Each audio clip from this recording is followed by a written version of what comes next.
Hey everyone, and welcome to this explainer. Think about the money sitting in your wallet right now, or let's be real, the money sitting on your phone. Over the last 2 centuries, the fundamental nature of that US dollar has completely morphed. We've gone from an era of hauling around heavy physical commodities on armored trains with armed guards to an era of, entirely invisible data zipping across the globe in a matter of milliseconds. Today, we're going to trace that exact historical evolution. We'll look at how money has consistently shed its physical form just to keep pace with the massive global economy. Let's get right into it. Let's dive into this with a pretty massive question. What actually gives your money its value? Is it a physical commodity with real intrinsic worth, or is it literally just a shared belief system? Actually, the answer to that question has completely transformed over time. It really reflects much deeper shifts in our economy, our government, and honestly, our whole society. To understand the wealth you're holding today, we have to look at how that definition of value has been rewritten over and over again. We're covering a massive 200-year scope here. We start in 1800 with decentralized money, move through the birth of greenbacks in 1862, roll into the gold standard vaults of the 1900s, witness the Nixon Shock of 1971, and finally look ahead to a projected digital shift in 2026. The big takeaway as we go through this: a continuous, unstoppable dematerialization. Money just keeps getting less physical and way more abstract at every single stop. All right, let's jump all the way back to the year 1800. This was a deeply tactile, highly physical era. Picture this: scattered gold coins and various private banknotes resting heavily on big wooden desks. Back then, there was actually no unified national currency. Crazy, right? Instead, the American economy ran on this chaotic, highly decentralized mix of gold and thousands of different private banknotes, which were often issued by totally unregulated wildcat banks.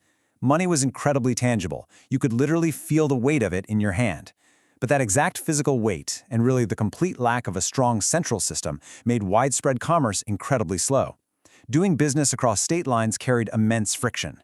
Merchants had to constantly verify the actual commodity weight or try to figure out if they could even trust the backing of distant, unfamiliar banks. It was a real bottleneck. Then, we hit 1862. An unprecedented national crisis forces a sudden, major change. What's really interesting about this is how the outbreak of the American Civil War created this immediate, massive financial strain. The Union urgently needed to fund a rapidly expanding war effort, but they simply lacked the physical gold reserves to do it. So, out of pure necessity, a new solution was born: the greenback. This was the very first official, unified paper money in U.S. history. It was a massive step away from those decentralized physical commodities. They created a lighter, uniform currency specifically designed to manage a nationwide crisis and keep the military funded when traditional gold just fell short. Fast forward into the 1900s. The roaring gears of the booming industrial era require money to scale up massively.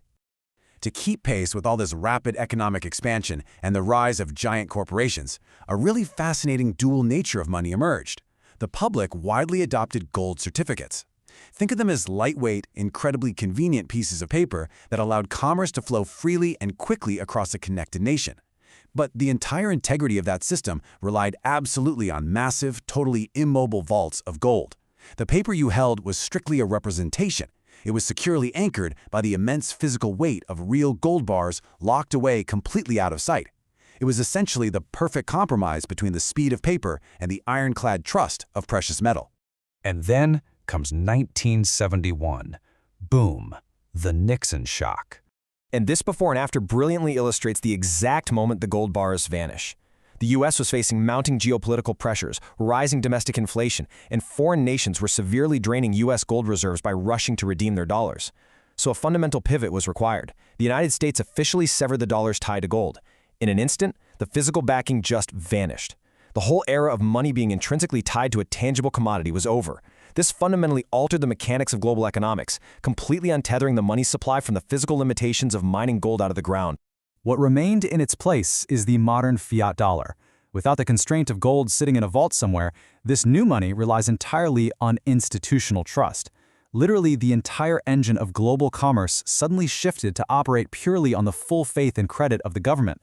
That required a profound psychological shift from the public, It's pretty fascinating to realize that the fundamental structure of the global financial system we operate in today, the system we use every single day, is actually a relatively recent invention, operating entirely without a physical anchor. So let's move forward and see how this builds into the next era. We're jumping past the present day to a projected shift in 2026. Here, that continuous trend of dematerialization reaches its absolute peak. The very concept of physical cash continues to dissolve, evolving into central bank digital currencies or decentralized crypto protocols. Picture glowing digital code and crypto symbols floating over a high-tech New York skyline. Money is no longer metal, and it's no longer paper. It's pure information. And this isn't just a technological upgrade. It's really the logical, ultimate evolution of that fiat shift that began back in 1971. By moving entirely to programmable digital code, money becomes capable of executing complex contracts autonomously. But, and this is absolutely crucial, it also becomes entirely dependent on the digital infrastructure that sustains it. So when our physical cash finally dissolves completely into digital code, what exactly is it that we're holding on to? We have gone from heavy gold anchoring local trade all the way to invisible data floating in global networks. It is a breathtaking evolution that fundamentally rewrites how we interact with the entire concept of wealth. I really hope this explainer has given you a fresh perspective on the abstract nature of those digital dollars you interact with every single day. Thanks so much for joining me, and keep questioning the systems that shape our world.